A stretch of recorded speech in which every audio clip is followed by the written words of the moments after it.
Just do it.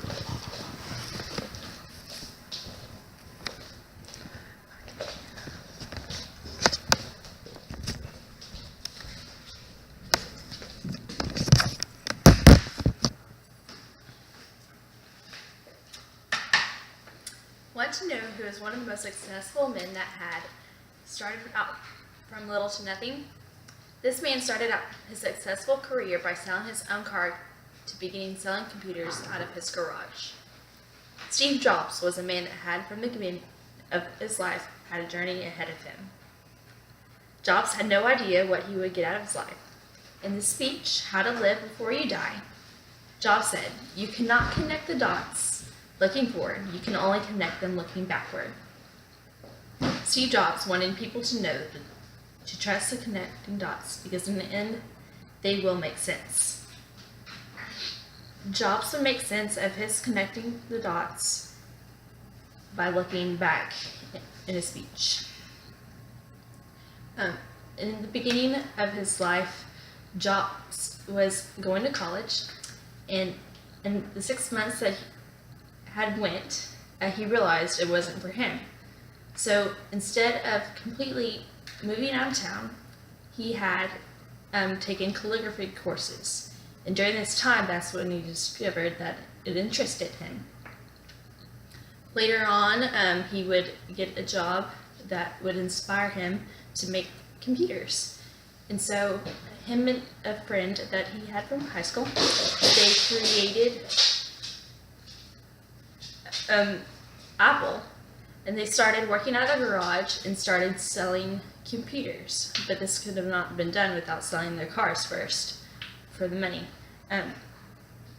In the creation of having Apple and later having Pixar, he was worth $6.5 billion, according to Biography.com. Later in his life, after he had Apple and all the other two other companies, he had discovered that he had cancer. From here, he had battled it from 2003 to 2011 in his life. From there, we discovered that what kind of inspiration he had on the rest of the people.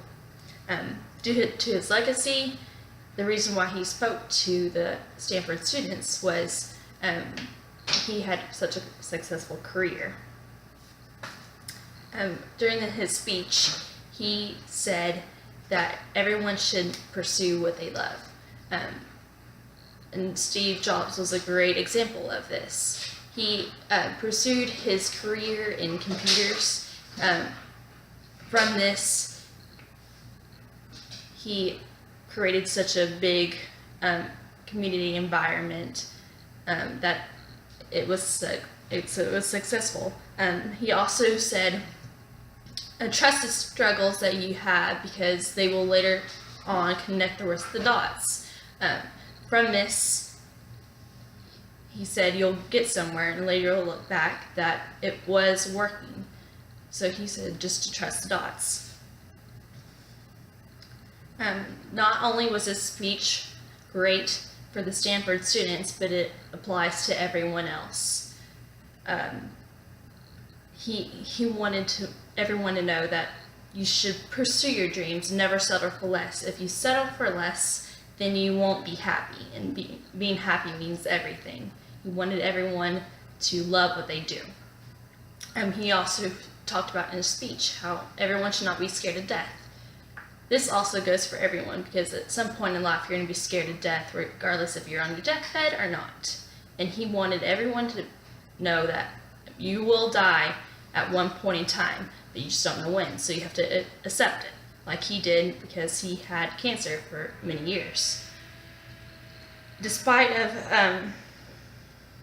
what he had dealt with in his life, and not only just because of his speech, like what he said in his speech, but his whole life was an inspiration. He had dealt with many different things. So this would be a great example of why he bettered the community. He had a successful 56 years of his life. During this time, there were many things he had learned about himself, and he looked back on them knowing that they were great times. If it weren't for those hard times, he would have not been able to do the things he had, or he would have not been able to look back and know that he was so successful at what he did.